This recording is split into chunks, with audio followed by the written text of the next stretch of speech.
Welcome back. You're watching ED Inside. Surrogacy is a booming industry. It's easy to come to India, hire a surrogate, have a child and head back home. That's because the regulatory environment here is rather surrogacy friendly. But there's a dark side to the story as well. Asha Gopalakrishnan tells you how some medical practitioners are bending rules, even risking lives to keep their business going.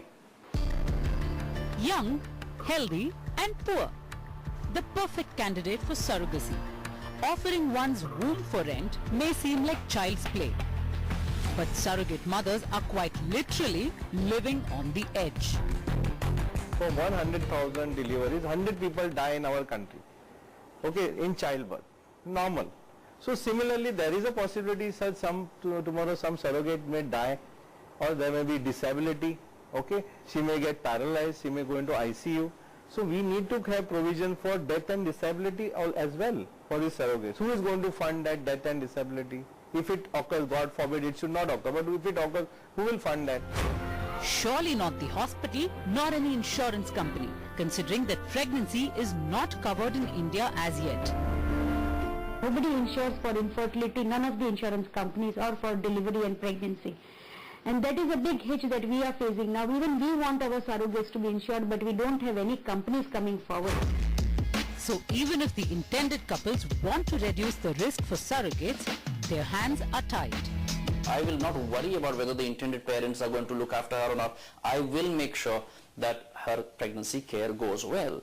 But when it comes to a issue, you may ask me next question, what if she dies? I'm so sorry to go that far. But what if she dies? I'm sure that's a difficult question to answer.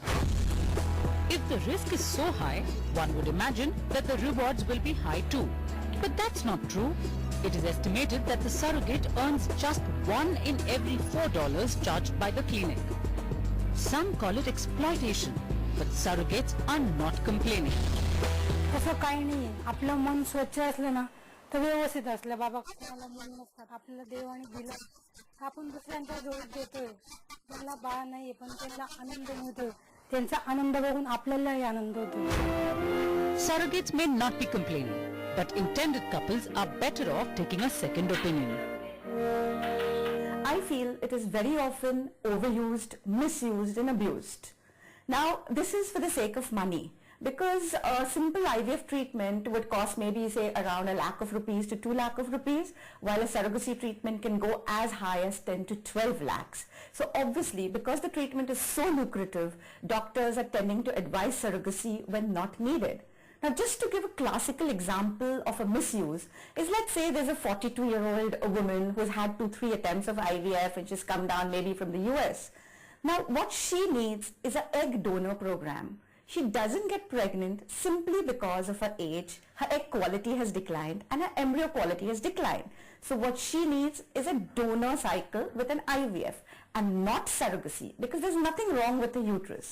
It's a misconception, or there is absolutely no need to do surrogacy because her uterus does not grow old. From the choice of treatment to the process of surrogacy, doctors seem to be bending backwards to push the cause. ICMR guidelines state that no more than 3 eggs or embryos should be placed in a woman in one treatment cycle regardless of the procedure used. But many doctors are breaking this rule and using 5 to 6 eggs in a cycle to ensure a higher success rate. And then there are cases where even healthy, medically fit women opt for surrogacy, despite the law stating that surrogacy can only be conducted in case of infertility or if it's indicated. Women are becoming more and more career oriented, the lifestyle is changing, they need more and more money, so naturally they would not like to have any obstacle in their routine career. And nowadays it is considered that obstetrics career, that is the pregnancy, becomes obstacle in their way. So obviously there can be a loophole that can be found out, and these women can go for somebody else's uterus. They can have their own genetic child, but they will be working in their firms or companies or offices or corporate offices, but their babies will be born through some surrogate mother. All of which leads us to the next best option, adoption.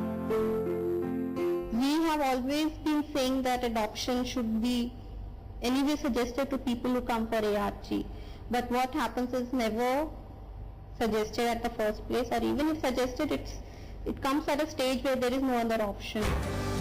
That debate will rage on in the coming months, especially because India's regulatory framework for surrogacy is in need of a big overhaul. So how do Indian regulations measure up to global standards? Find out after this short break. Stay with us.